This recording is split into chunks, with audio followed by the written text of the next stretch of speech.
Voilà.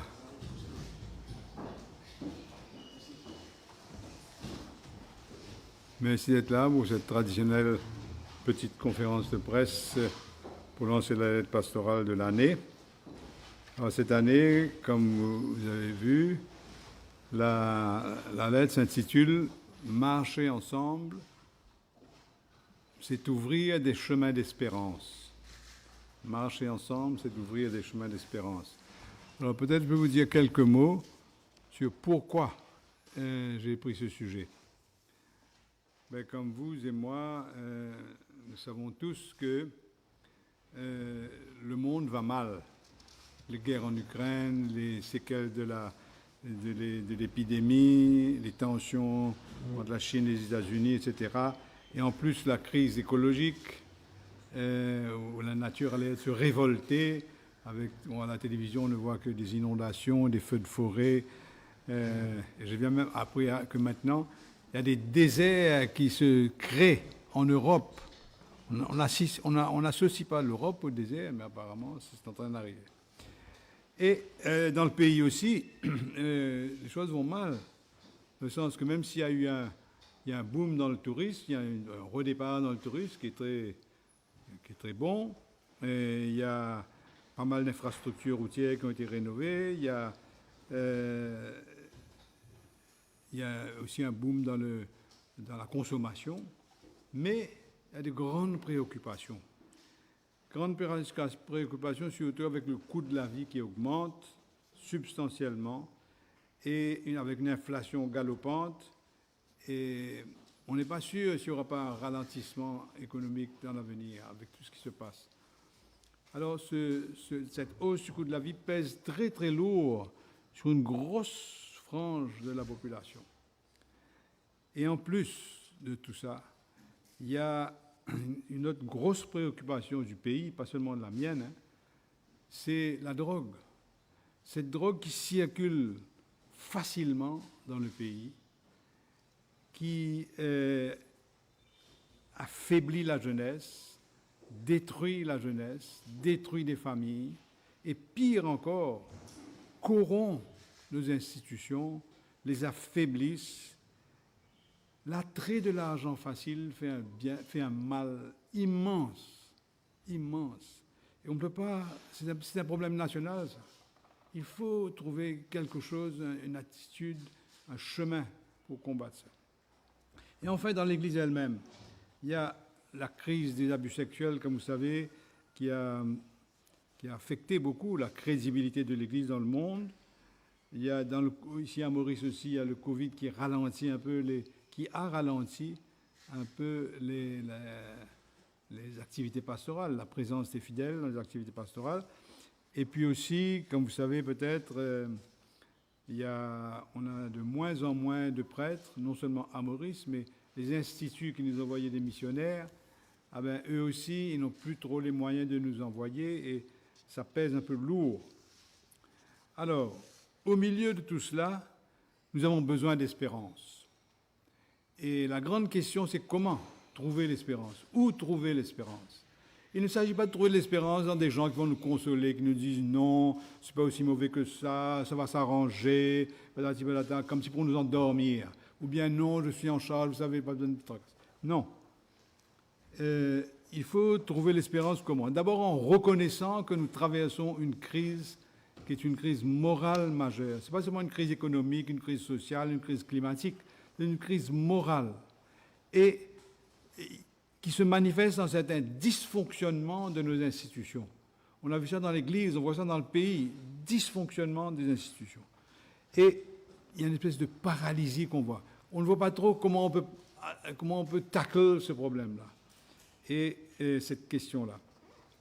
Alors, mais en même temps, quand on reconnaît cela, il faut aussi, en tant que chrétien, reconnaître que un temps de crise, de grandes difficultés, c'est aussi ce qu'on appelle un kairos, c'est-à-dire un moment favorable, où le Seigneur nous interpelle, nous remet en question, nous ouvre les yeux, et il nous montre que dans cette crise, il y a beaucoup d'opportunités qu'il nous faut saisir, et que nous pouvons saisir si nous le voulons. si nous cherchons vraiment le bien commun et non pas seulement le bien de quelques petits malins qui vont s'arranger pour s'enrichir sur le dos des autres. Alors, la question c'est comment saisir ces opportunités-là. En tout cas, dans l'Église, les amis, dans l'Église, qui est devant ces défis internes, qui est devant aussi les grands défis du monde, qui sont aussi des préoccupations pour l'Église. L'Église n'est pas indifférente à ce qui se passe dans un pays, dans le monde. Alors, devant tout ça, le pape nous a donné un mot d'ordre d'une simplicité incroyable, déroutante. Il nous a dit « marchez ensemble ». Faites synode, ça veut dire marcher ensemble. C'est quelque chose de très très simple à la portée de tout le monde. Et pour la première fois dans l'histoire de l'Église, le pape n'a pas seulement convoqué des évêques dans le synode, mais il convoque tous les chrétiens qui veulent participer dans tous les diocèses du monde. C'est une immense entreprise qui est où on est en train de recueillir petit à petit qu'est-ce que les gens disent, mais elle s'est faite dans tous les diocèses du monde. Et là, nous avons fait chez nous aussi, et dans la lettre, vous allez voir, vous avez un compte-rendu de ce qui a été fait à l'île Maurice, et vous verrez que là, les gens disent des choses très sensées. Ils remettent l'Église en question sur plusieurs points, comme par exemple, ils disent qu'il faut une plus grande présence des jeunes dans l'Église, qu'on n'est pas assez accueillant pour eux, et aussi que l'Église peut devenir aussi un petit cercle fermé et n'est pas assez accueillant à ceux qui sont sur les marges, mais sans être des marginaux. Mais ils sont sur les marges, ils sont un petit peu éloignés, mais ils ont des choses à dire et ils ont une place aussi. Alors, dans cette lettre pastorale, comme je vous dis, je vous donne un compte-rendu de cela, vous verrez, et aussi à la fin, vous verrez les interpellations, donner plus de place à l'Église, donner plus de place à ceux qui sont sur la marge, revoir certaines manières de fonctionner, etc. Et puis à la fin, je prends pas seulement un thème, mais c'était comme un slogan, comme une expression forte, qui a été prise par tous les diocèses de l'Afrique. Vous savez, les diocèses du monde sont regroupés dans de grandes structures par continent. Et nous, à l'île Maurice, on fait partie de l'Église d'Afrique. Et alors, il y aura une grande réunion des représentants de tous les diocèses à Addis Abeba la semaine prochaine, à laquelle je vais me rendre personnellement avec quelques personnes de Maurice. Et le thème là-bas, c'est « Élargis l'espace de ta tente ». Ce qui est une citation qui vient d'un prophète, ça veut dire « Ouvre-toi à l'accueil d'autres personnes et d'autres idées.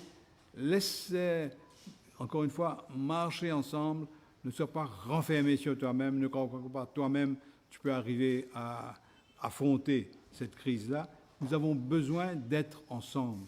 C'est pourquoi je dis, quand on est ensemble, quand on marche ensemble, c'est là que l'espérance jaillit. Une espérance forte qui donne de l'énergie et qui permet de continuer la route, même si elle est difficile. Voilà, les amis, je crois que j'ai dit l'essentiel. Je suis ouvert à vos questions, si vous en avez. Voilà.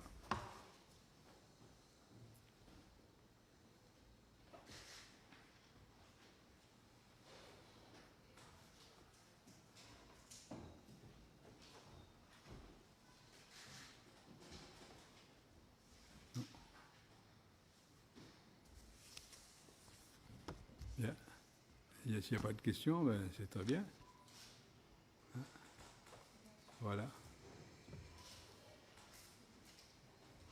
Tu vas distribuer comment? C'est un rituel ça. Hein?